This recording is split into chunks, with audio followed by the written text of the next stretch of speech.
વલસાડની લો કોલેજમાં ચાલી રહેલો વિવાદ વધુ ઉગ્ર બન્યો છે। એબીવીપી દ્વારા કોલેજના વડા અને અન્ય પ્રાધ્યાપકો સામે ગંભીર આક્ષેપો કર્યા।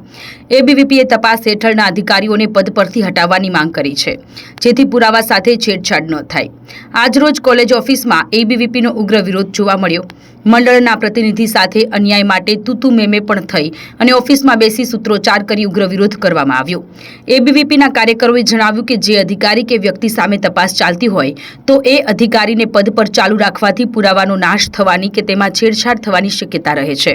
સંગઠનનો આરોપ છે કે સંસ્થાના વડા પોતાના હોદ્દાનો દુરુપયોગ કરીને તપાસને પ્રભાવિત કરી શકે છે। કોલેજમાં વિદ્યાર્થીઓ પર પ્રેશર બનાવી જુઠ્ઠાણું ચલાવી અને અધૂરો અભ્યાસક્રમને પૂર્ણ બતાવી દેવામાં આવે છે, જેની સામે વિરોધ છે। આનંદ પટેલ, અખિલ ભારતીય વિદ્યાર્થી પરિષદ વલસાડ દ્વારા આજ રોજ નૂતન કેળવણી મંડળના ઓફિસમાં જઈને આંદોલન કરવામાં આવ્યું છે।